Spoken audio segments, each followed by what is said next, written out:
What's going on, everybody, and welcome to Straight from the Dome. If you're listening live, hello, good Monday evening. Thanks for joining us, and if you're listening later, hope you're ready to hear about some Notre Dame Syracuse action. As always, I'm joined by my buddy Bray. How we doing, my man? What's up? A little sick today. I don't know why. Yeah, sorry to hear that, and hope you get better. Um, was it the game that made you sick? Probably. I mean, it was up and down to say the least. Yeah, if you follow me on Twitter, you could obviously tell as the game went on, more and more hams were coming into my system. So that was a tribute to a couple turnovers and just some stupid mistakes, in my opinion. But we'll get into that a little more. What'd you do for the game? Just chilled and watched. I went and saw Alexis up the Ferris. Just relaxed and kind of watched it. I actually ended up going to get beer at halftime. I wasn't going to drink, but I went and got beer at halftime. Yeah, it was definitely needed. Um, Definitely an ugly win, I would say, but a win is a win. So. Um, I guess I just want to get. We'll start. What were your initial? What do you want to? Your how do I put this? Your initial statements on the game, and kind of open it up here. Okay, well, to be clear, I was never worried during the game. Okay, there was like those oh crap moments for sure, especially the first two possessions. We're moving the ball well the first possession, and we're like, yeah, we're gonna score 60 points, like my bold prediction. Um, And then Everett's holding the ball out like a baby, and it's gonna get stripped every single time when he does that. So that happens, and okay, it's pretty much like I don't know. They had to go the length of the field, and our defense is playing really well. Um, and then the next possession with Everett just getting absolutely annihilated. I was worried there as far as his health because I was just like, God, I hope he gets up because he got absolutely leveled. And, yes, he and did. so that's my only worry I kind of had. Obviously, it was a very slow start. Okay, Everett played terrible to start, had a great recovery, and then sucked again. And it's like, I don't know. It's so weird. It was just a weird, bizarre game. There was definitely a lot of strange things that happened, both on with us and what Syracuse, the fake punt. I mean, it was just a lot of things were like surprising. Um, I know we had talked about on the down the tunnel radio show early on Thursday that Kevin and I were kind of worried about the game and you weren't worried. But when the game started, I was like, here we go. I saw it coming. Then as it went on, I was like, you need to just settle down and don't be worried. But I was definitely disappointed with how the offense played and how Everett played specifically. Um, I don't want to say he took a step back, but he definitely didn't take a step forward. And that was kind of disappointing to see with going into Stanford this week. So Which at the same time is a step back what's to me. that? Not by like what you said, he didn't take a step back, but he didn't take a step forward. To me, that's pretty much taking a step back. I mean, yeah, I would agree, but so, yeah, okay, yeah. So he's took a step back, we'll say, but it Not, I mean, not really though, because well then I know I'm contradicting everything that we all just exactly said, but he that's didn't how get weird the better. game was. That is He, exactly how weird the game he was. didn't get any. I don't know. It just didn't. Every game that's we've played until this week, I've had a little more confidence. How about that? I'll put it that way. My confidence is boosted in him and in the offense every time we've come out, and it didn't boost, but it didn't necessarily go down this week. So I'm kind of still at. We just didn't get any better. But all in all, I guess with that we can start in on our offense review. We'll just start with a few stats here. Everett passed for 362 yards, 4 touchdowns, and 2 interceptions. Had the fumble and had the fumble with another weird play. with the spike. I guess we can start with Everett. What did you take out of it? With Everett, Hmm. um, like I said, weird start, slow start. Really kind of in the middle of the game played very well. I don't even know what the real number is, but some people said he tied the record. Some people said he was one short. I don't really care. To me, I mean, it's the same really because when you're one off you from 26 in a row, and I understand they were doing a lot of screens and dump offs and nothing really down the field. I mean, but you still got to complete them, and of course the one that he didn't complete that snapped his streak was like one of the worst passes I think I've ever seen him throw. It was just a screen pass that he threw 5 yards behind Cam. It felt like. Hmm. So I don't know. He played really well in the beginning, and his stat line was great. I mean, he finally broke the 300-yard mark. He had 4 touchdowns. He just turned the ball over a million times, which, even if you look at his stat line with 4 touchdowns and 2 picks, it still is like, okay, he had a good game. But it's just the turnovers it was just brutal to watch for me. I don't know what was going on. Obviously, the spike. I don't know what happened there. He got hit, or did he have 3 fumbles or 2 fumbles? One was recovered, correct? Yeah, Yeah, the when he got lit up, we recovered that one, right? yeah. But it Okay, was like yes, third down. right. So I mean, he lost the ball 3 times. The spike. I don't know what happened there. He got absolutely lit up on that sack or when he fumbled on, and we recovered. And then that was obviously his mistake on the first drive when he fumbled that ball. But it was disappointing to see that he wasn't taking care of the ball all of a sudden. I don't think he had any turnovers going into this game. So, but at the same time, you have to understand that you're going to turn the ball over sometimes. Not necessarily 4 times in one game, but we couldn't expect him not to turn the ball over all season. So I don't want to get too upset and too worried about it. But at the same time, we were playing Syracuse, who I mean they're not bad, but they're not good, and they're definitely not a Stanford or Florida State team. So it worries me a little bit that he wasn't his normal self. But like you said, he still passed for 362 yards, only had 7 incompletions, 32 for 39, had the 25 in a row, put a Yeah, couple balls right on the money to some guys. So 2 of those 7 incompletions were interceptions also. true. So ultimately, they're completions. But Yeah. um, you know, all in all, I mean, it wasn't an awful game. He still passed. It just he had some throws that were absolutely on the money. But then again, he had some throws that the one interception. I looked at the guy I was watching the game with. I said, "Who was he throwing that ball to?" And I don't know. So Yeah. it looked like he just sailed 2 guys. So I mean, we were -4 in the turnover margin, and we still won by 16. So yeah, it's like yeah, it was ugly, and it kind of. I mean, I really didn't have much fun watching it. Even when he was on his roll, it was like kind of boring. right, And but at the same time, it was nice seeing guys like Corey Robinson get involved, and Chris Brown finally got more involved. exactly. But Well, yeah, I mean, I have a stat here that I saw on Twitter. Um, it says that any team in the last 2 seasons that have played a Power Five team that went -4 in the turnover margin was 1 in 28.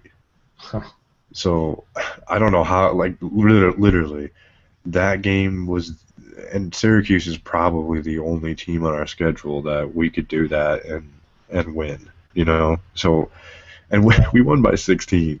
yeah. So Yeah, so you mentioned the receiving, but I want to put a pause to the receiving core and let's move on to our running backs. Um, you wanted it, and Greg Bryant got the most carries in the game. He had 11 carries, only had 55 yards. Folston had 9 carries for 41 yards. Cam McDaniel had 8 carries for 33 yards. Everett had 10 for 21. Torrey Hunter Jr. got 2 carries for 13 yards. What'd you see in the rushing game? We were looking for some improvements in our offensive line, and I think at times we saw what we wanted to see, and then other times we didn't, and it was just inconsistent. Hmm. Um, I know Fulton kind of got banged up a little bit. I'm pretty sure he returned though, didn't he? Um, I think so, but I'm not. I won't quote me on that. Yeah, I mean I think he returned to the game. If not, I haven't heard anything that it's he's going to miss any time. Right. But you know, not that I was wishing for somebody to go down at all because I don't want an injury or wish an injury upon anybody, but that would have been the chance to kind of feature one or two guys, if something like that were to happen. But I'm not wishing that upon anybody at all, just to be clear. Um, I don't know. I mean, Greg. I mean, I understand he has fumble, but I really don't care. I really don't care that he had his fumble, and people can say whatever they want. I mean, Folston looked really good, I thought, and he had a longer carry than the longest carry was Everett, but of the backs, Terry and Folston had the longest carry.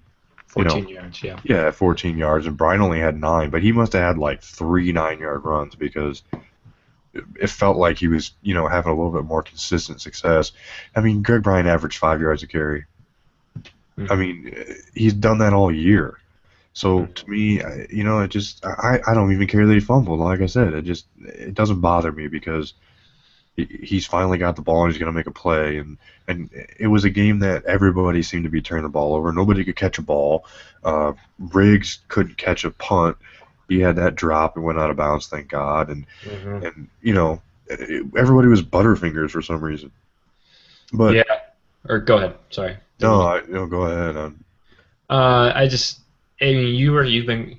It seemed like I think Folsom started, if I remember correctly, and then it seemed like we had talked about, and I had said I wanted to see Cam be our third down pass protection guy.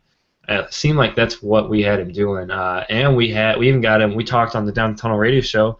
We wanted to see him get involved in the passing game, and he had 3 receptions for 21 yards. So it definitely was good to see that using Cam to what I think he's best at, and that is being the third down guy and being a pass protector. And then I was okay with the way we rotated Bryant and Fulston, honestly. I think that was the best rotation-wise we've had, I thought, As all far as year. rhythm goes, definitely, I think Yes, there were with the a little backs, yeah, more, yeah, a little definitely more of a effort there to give them two exactly. series in a row. Yeah, and like I said, I loved Cam getting involved in the passing game. That was awesome to see. We had talked about it that he was that kind of guy. So I mean, offensive line wise, I had talked on the radio show like I was really concentrating on it. I don't. It wasn't a huge step, but I think we did take a step forward. Um, and it would be nice to see that offensive line gel together a little bit. And maybe we can get a push and get a surge and start running the ball effectively here and there. Because I think we're really going to have to run the ball effectively against a team like Stanford, or a team like Florida State. Because if we can't run the ball every game, these good defenses, these good teams are just going to key on Everett and key on the passing game. So we're going to have to run the ball. So I mean, if you look at it, I agree with what you said about the offensive line. We took a step forward. I mean, there's still a million things we need to do better and have and be more prepared for and whatnot. I mean, let's be real. Syracuse was throwing some weird like looks at us too. I mean, there were some crazy blitzes. Um, So they did a pretty good job of disguising kind of where they were bringing pressure from, so that obviously would confuse an offensive line who we have 3 guys in different positions. right. So there's got to be some time to get a little continuity going there. So, but we saw signs of what we wanted to see, and we saw signs of what we had in the past, but. I think it's probably our better rotation. I mean, there's nothing told me in that game that it was any worse than what we had before. I mean, every back between Bryant, Folsom, and Cam, nobody averaged under 4 yards a carry, which I mean, I'm Mhm. not complaining at that at all. Um, and you hit on it. I think there was definitely a little more of an effort to maybe get some guys into a little bit more of a rhythm. It seemed like guys weren't playing every third series like in past games. So I mean, it was nice, and it was nice to see Torrey Hunter there too, get a couple carries and. What do you think about him? Was it nice to see him? I'm sure we were about to segue to the receivers, and We, yep. you're about to rub on your boy Will Fuller there a little bit more, but I I was, but it was awesome. When he came to the game, or when he scored, especially Torrey Hunter. That is, I was over at a buddy's house and I went crazy. It was awesome to see, and I saw a video on Notre Dame football's Twitter that the team was really happy for him too. That's a guy that's been through a whole lot in his first couple years at Notre Dame, so it was good to see him, and good to see we're getting him on some end arounds too. Which the guy's an athlete, he can do that, and we're gonna use him. So, like you said, we're gonna segue into our receivers now. My boy, my man crush Monday, my all-star, my MVP. Will Fuller, 6 receptions, 119 yards, 2 touchdowns, had the long of a 72 reception. He's good. I called it from day one, and I'm going to say that every time. The leading reception guy on the day, though, was Corey Robinson. Scott used him a lot in the screen game. 91 yards, 1 touchdown, had a absolute sick catch in the end zone. That thing was awesome. Chris Brown, you hit on this a little bit. Nice to see him get involved a little more. 6 receptions for 57 yards. he needed that game. Yes, that was a good game. Good game to get him back into the offense, I thought. Folson had 2 receptions for 25 yards, along with Cam, who had 3 for 21. So we're getting backs involved in the passing game. That was cool to see, especially Cam. Procise had 3 receptions for 20 yards. Koyak, 3 for 16 yards, and then Torrey Hunter had the 1 reception for 13 yards, but it was a touchdown, and it was awesome to see. So I guess I'll start real quick. Will Fuller's been doing it all year. Expect it out of him now every game. I'm just going to say that. I do want to hit Corey Robinson in the open field is a very good thing. He can make people miss. He's an athlete. And I don't know if we saw something in Syracuse's defense, and that's why we were playing the screen game for a lot of the game, or most of the game. But I liked it, and we can use Corey Robinson every time like that. I'm all for it. Chris Brown, you hit on it. Great to see him getting involved, and we really spread the ball out to a lot of guys, and that's good. That's a great thing to see. That's deadly to a defense because you can't key on one guy. I mean, you can't key on Fuller when you got Robinson on the opposite side of the field. So, and especially if you got like a guy like Procise or Torrey Hunter Jr. in the slot, that's 3 weapons right there that we can throw to, and I'm confident throwing to every down. Yeah. Look, Will Fuller, beast, like you said. It's going to be hard not to expect him to do things like that moving forward. I love what I see out of him. The dude's top end speed is he just blows by anybody, and we probably haven't played he probably hasn't been matched up against the fastest corner that he's going to play yet, but I like his chances against him. I can tell you that. So he's just impressive, and his concentration on that deep ball. Those deep balls are not easy to catch. And when you're moving, I mean, he's flossing down the field. And when you're going full speed trying to make a catch, looking straight up in the sky, it's just, that's not an easy catch to do. And I'm impressed. I love Will Fuller. We saw little glimpses of him last year, and man, just this year he's had touchdown in every single game. He's got 5 on the year. 72-yard catch was just huge. It was at a time where we kind of needed a little bit of a boost after It was definitely a momentum changer, I would say, because I thought Syracuse had a lot of momentum in that first quarter and a little bit in the second quarter. Even though we were still up, they definitely had us on our heels, and they could feel that. So that was a big play. Yeah, and kind of hitting on Robinson. Now, I noticed something during the game, and I tweeted about it. I'm not sure if you saw it. I was really liking all the screens we were throwing because, I mean, you could tell Syracuse did not want Fuller to beat him deep. Or any of our guys that played deep, they were playing soft coverage. They were playing 10, 15 yards off our receivers. And when they're doing that, they just would throw screens to Corey Robinson, and he'd pick up 9, 10 yards. And that's exactly what we needed to do. So I tweeted, I said, I love all the short screens. They're playing super soft. At some point, they're going to come up to stop that, and then we're going to beat them over the top with Fuller. And that's exactly what happened. So, and that's the biggest part of it is we took exactly what the defense gave us. We didn't force anything. Obviously, Golson had the stupid throw early that I don't know if Prosai could have laid out or not for it, but it was pretty bad effort on both sides. Anyways, he wasn't forcing anything down the field. That was when he was getting into his rhythm. And we're lulling him to sleep with Corey Robinson, some screen passes that I was kind of impressed with Robinson in the open field, to be honest. He doesn't seem like that really shifty guy. He's more of a long strider, Hmm. so he doesn't seem like he's moving that fast. But obviously he's making a couple of guys miss. So it, I'm glad that we took what the defense gave us there, and then as soon as they came up, as how big of a smile do you think Will Fuller gets on his face? Like when he looks out across from him and he sees the guys playing press coverage, and then he just looks over and makes eye contact with Everett.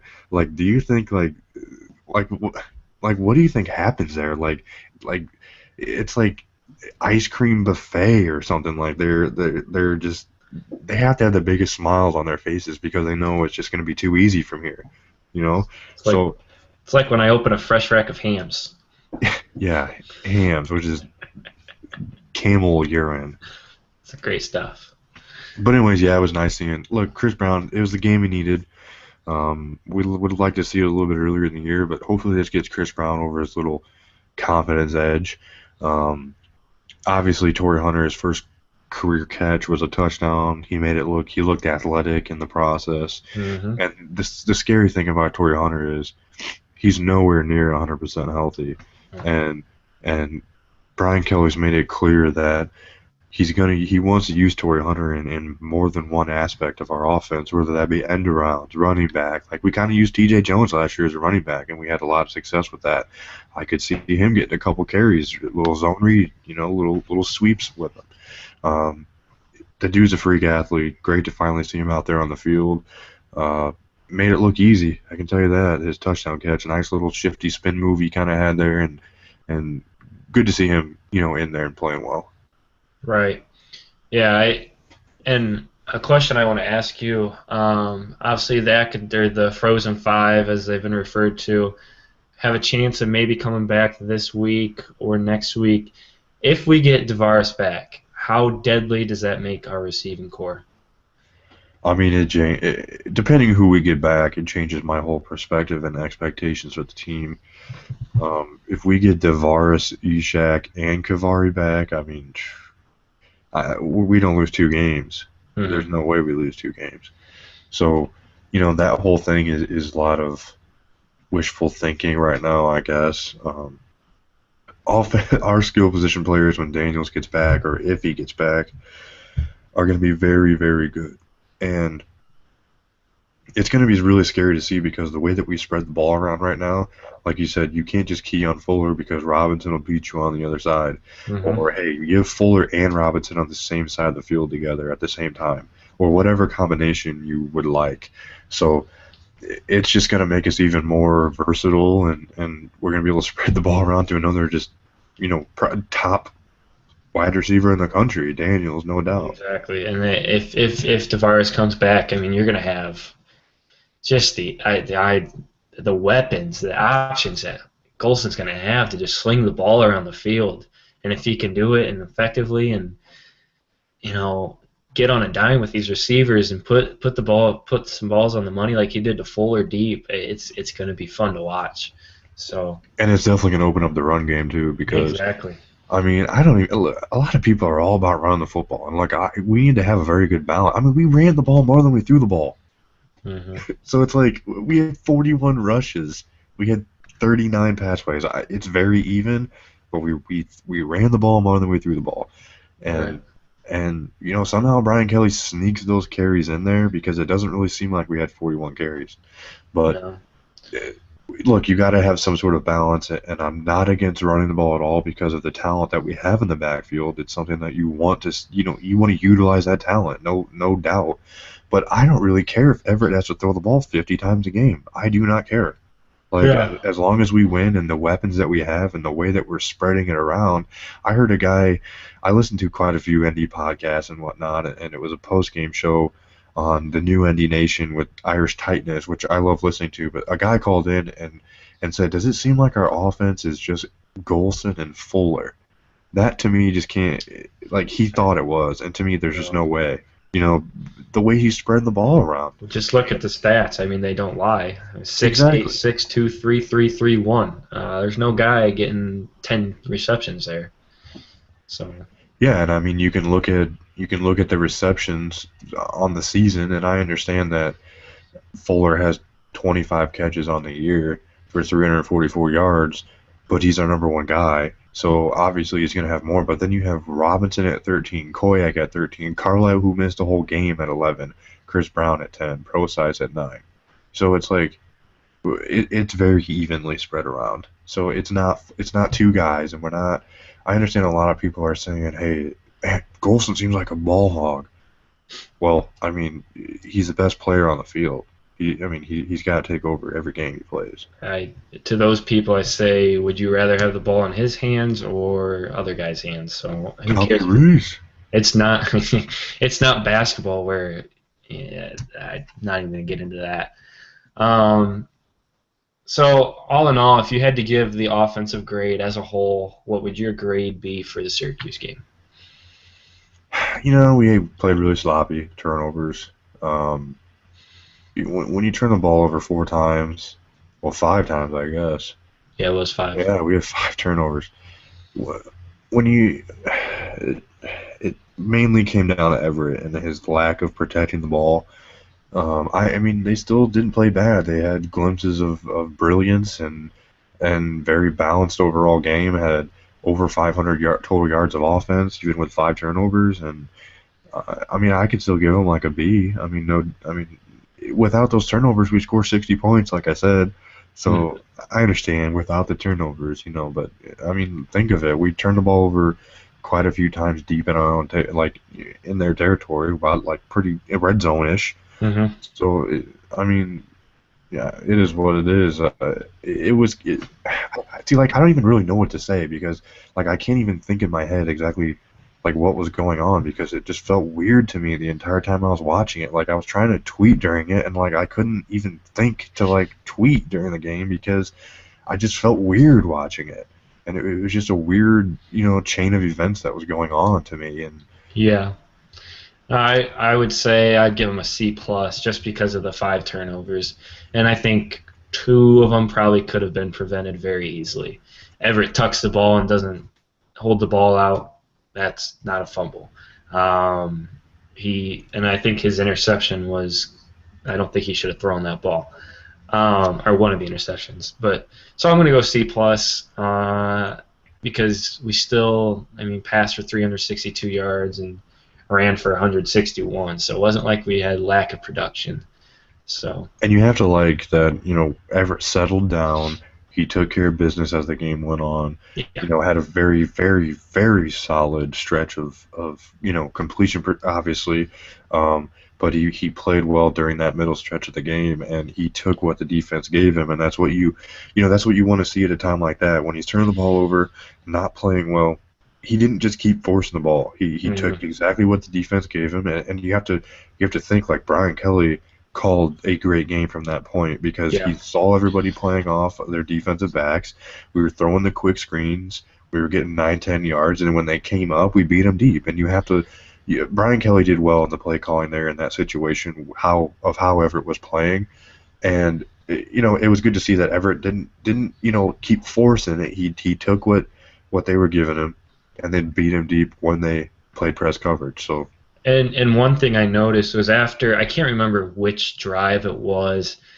I think it might have been a third down that we just did not convert.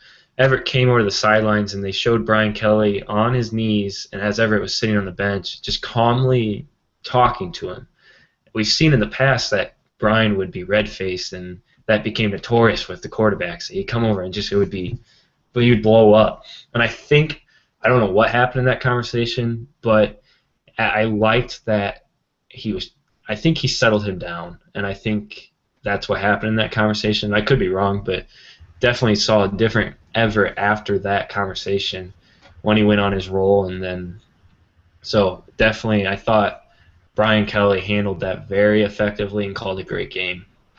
yeah, and you can look at past Heisman winners numbers, and they have games like this. They have Hmm. games where they have multiple turnovers a game. So, he hadn't turned the ball over all year. You couldn't have expected that the entire year. And I think we, as fans, we were getting a little like we got used to that. And then as soon as he started having trouble, everyone's like, "Whoa, whoa, Everett, what the Yeah. heck?" It's like you can't expect a kid not, especially in a decently complex offense that we run. We're not Stanford running the ball 45 times a game, throwing it 15. Everett's out there slinging it, putting it in some places that a lot of people can't.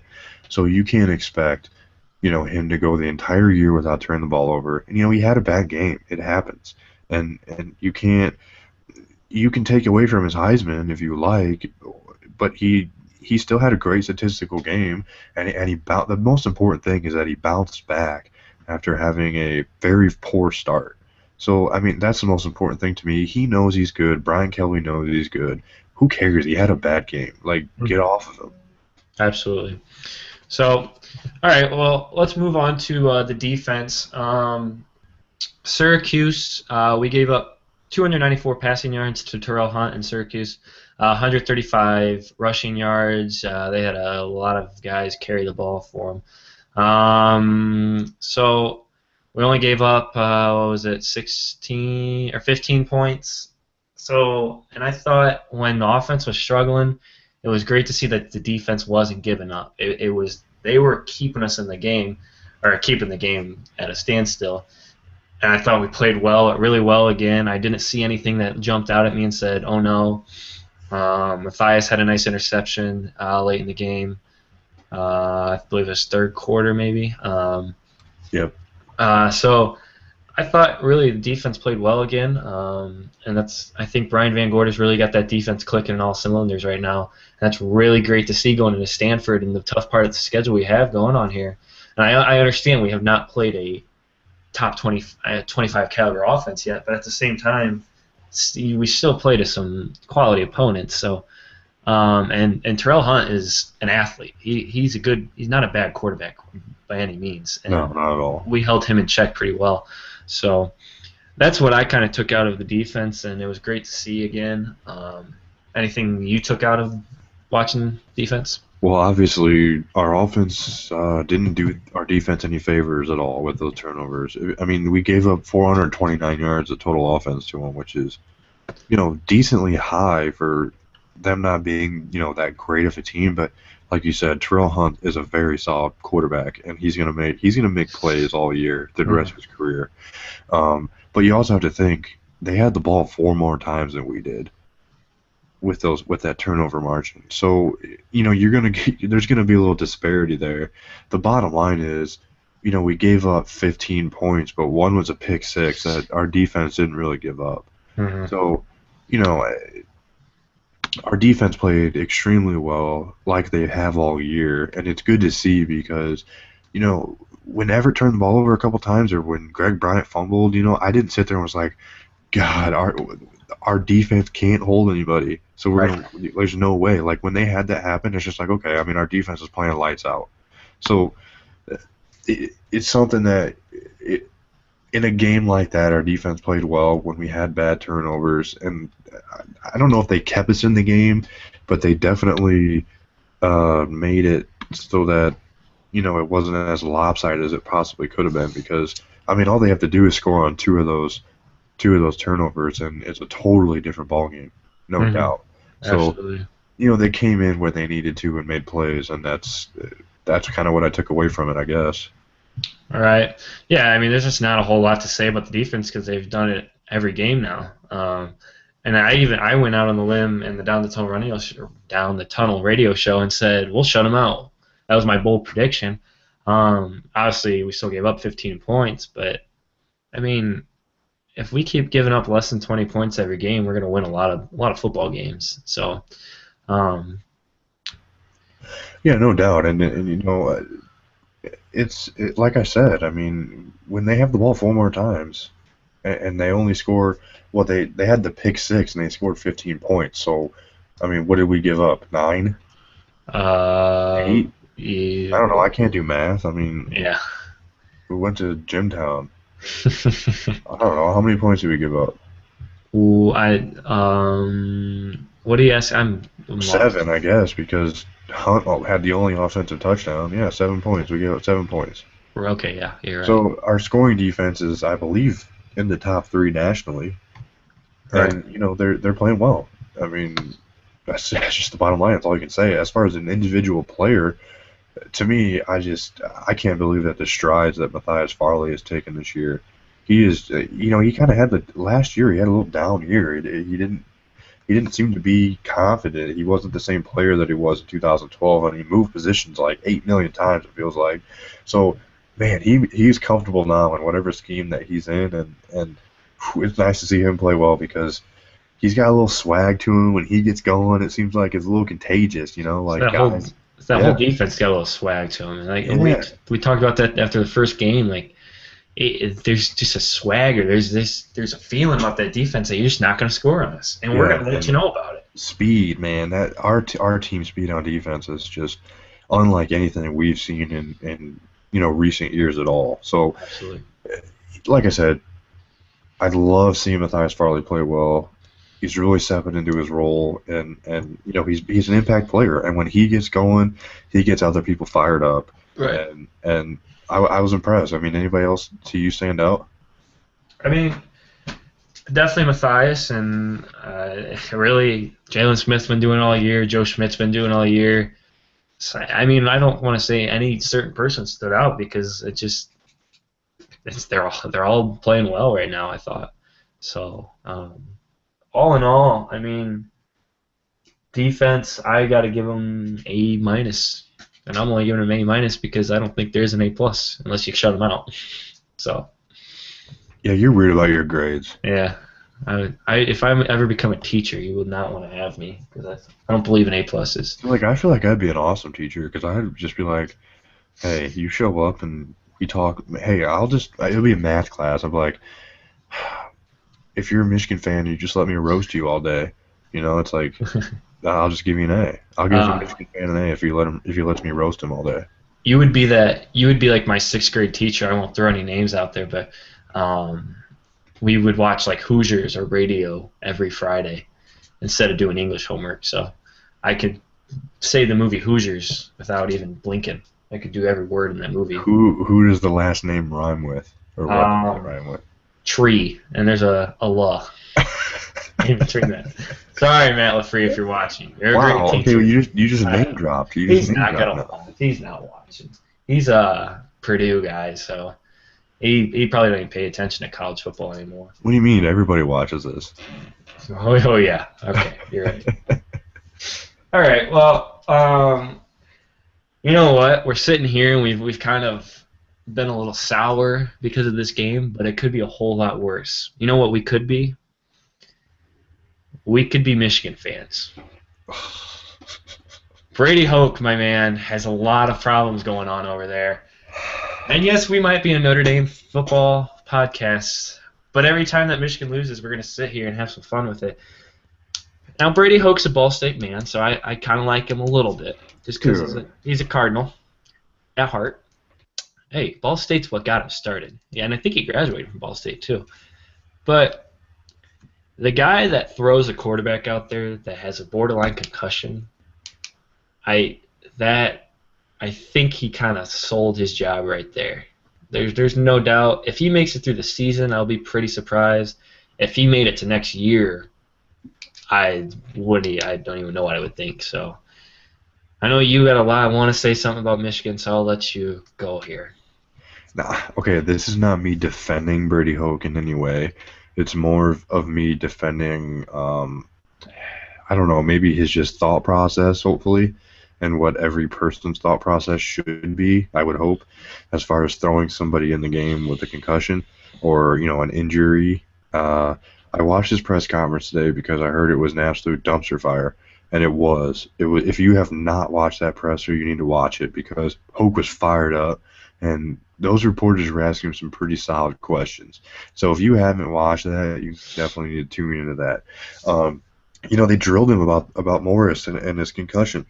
Um, hey, how you're the head coach of the football team? How do you not know or not or how do you not know, or if you or know whatever that he has a concussion?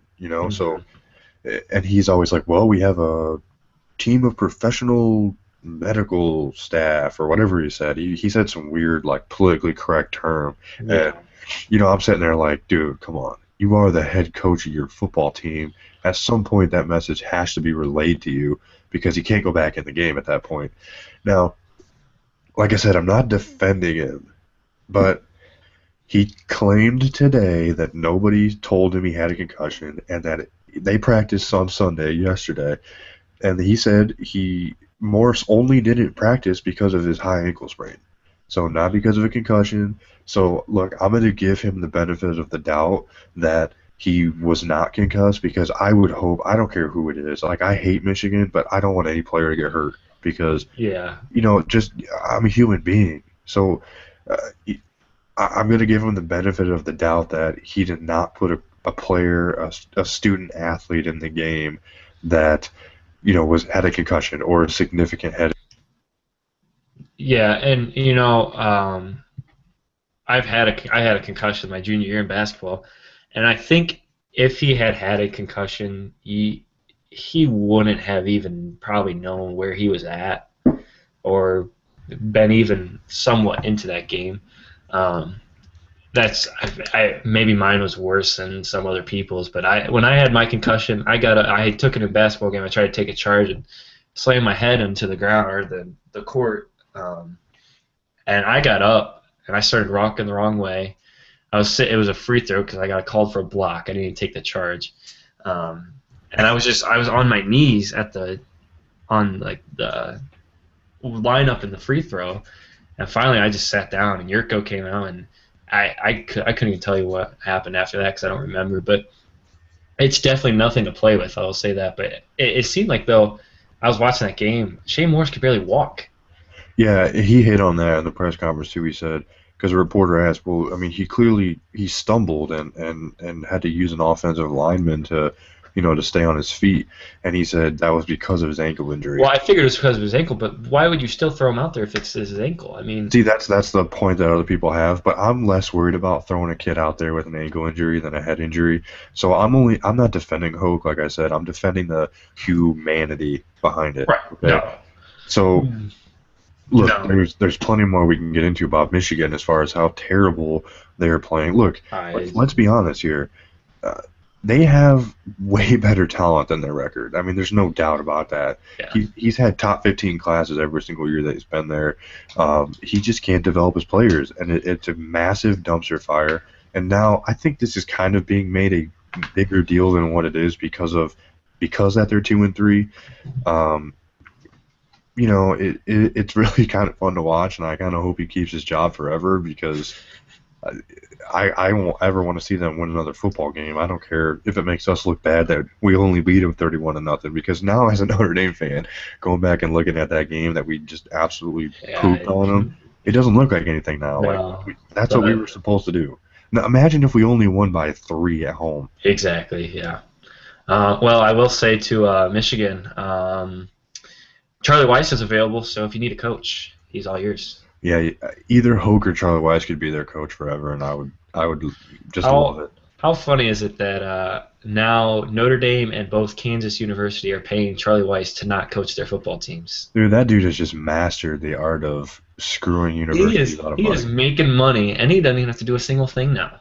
He could He never has to coach another day in his life or work another day in his life. he's set, man. Maybe that's what we should do: get jobs, get fired, make sure we sign in a good, decent contract, and then still get paid. And His then agent should be the top agent, coaching agent out there. absolutely. But that's a whole nother side of the story we could get going on, but I don't think we want to. But hey, I want to say one thing about Michigan before we Go get ahead. off. Go ahead. Obviously, they suck, and I don't care what any. I had a Michigan fan tell me the other day that. Sorry, I'm sniffling this whole time because for some reason I always get sick when I come home from seeing Alexis. I don't even know, whatever. So I had a Michigan fan tell me the other day that I take more pride in and put more effort into making Michigan look bad than I do my own team looking good. First of all, that is completely false. Okay. Second off, don't act like you Michigan fans, especially ones we went to high school with, would not be doing the exact same thing or have done the exact same thing to Notre Dame when they've gone through their struggles. So I just was laughing to myself when he said, "You take more pride in making Michigan look bad." Well, I mean, I don't. What I say doesn't make them look any worse. They're doing that clearly themselves, Hmm. and it's just funny to me because I've taken it to the point that people think I like Michigan losing more than Notre Dame winning. Not true, but at the same time, it might be true. Right. All right. Well, enough on Michigan. Um, we do have Stanford coming to town this week. Not going to get too deep into this because obviously we're going to try and have a preview show this week, but if we don't, obviously we're going to have the radio show with Down the Tunnel on Thursday, 8 o'clock Eastern Standard Time. Call in, say hey, talk to us, give us a prediction. If you didn't tune into our last show, it went really well. It was really fun. We had some great calls. We're going to try and outnumber Kevin's family this time. We're going to try and get more callers that are Kevin's family. No offense to Kevin's family. It was great to hear from you, but they ran that show, man. We were outnumbered. But Hey, Kevin's grandma had, she did have the call of the night. there was no doubt the call of the night. I And I mean, think her prediction and my prediction were about the closest ones. If I said 27-13, she might have said 28-12 or something to she that said, extent. yeah, she said something to 12. Yeah. So she wasn't off by a whole lot. So, um, That was a lot of fun. What'd you think about that? of the radio show, I Yeah. had a blast. If you didn't tune in, I was sitting in a Walmart parking lot doing that, so that was pretty awkward. Yeah, Uh, I mean, Kevin and I live close enough that yeah, I just take a whole bunch of stuff over there and we do it live from his Notre Dame man cave at his house, and it was a lot of fun. It was yeah. 2 hours. It was like one of the fastest 2 hours of my life. Um, we would love, hopefully, Augie on Christmas break or makes it home. I don't know. You have fall break or something, don't you? Fall break should be coming up sometime in October, maybe. We'll Yeah, probably have a bye week that week and probably won't even have a show. yeah, we'll have one hopefully. But anyways, I had a lot of fun. If you haven't watched it yet, I mean, hey, you get to listen to Augie and I talk even more. And then Kevin's good, so Yeah, Kevin's it's a lot great. of fun. Yeah, Down the absolutely. Tunnel Radio Show. Yep. So, but I mean, we do have Stanford coming into town. Um, Obviously, great football team, great football program, great rivalry kind of that's developed in the past. I still say that the greatest college football game I've ever been to was Stanford Notre Dame in 2012 in the rain, OT, the goal line stand. Awesome game. I think that game, if you remember, it was me, you, Cam, and maybe Mike Reiner and Alexis, and we all rode home in our underwear, except for Alexis, I think, Yeah. because we were soaked and we just could not take the wet jeans anymore. But that was an awesome time. So this game always will hold a little special place in my heart. That whole game was a blast. I mean, Yeah. the elements of the weather suck really bad, but yeah, I didn't even really notice it now that I look back at it. Oh, it was a awesome game. But I just want to real quick. What I want to get one thing from you, and then we'll kind of wrap it up. What is one key that you think we have to be really solid at this week to get a W at home against Stanford? You know, our defense is playing really well, and we have great speed, kind of like what we had said. But I don't even know if I'm worried, but it's just something that I'm thinking about. I mean, Stanford's traditionally and very in their recent years, they're a physical football team that wants to just pound the ball down the field, running. If they could run it every single play, they could.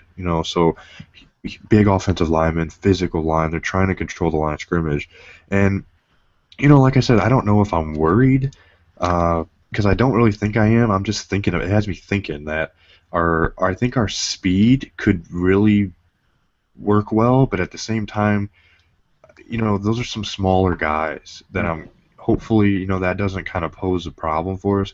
Now, don't get me wrong, we have some massive dudes on the inside.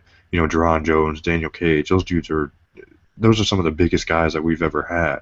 So we have that size and that can, clog up some holes. But I don't know, I'm just thinking a little bit. I mean, maybe our speed is either really going to help us or, it could potentially, you know, maybe hurt us. I don't know if I'm worried. Like I said, I was just thinking about that.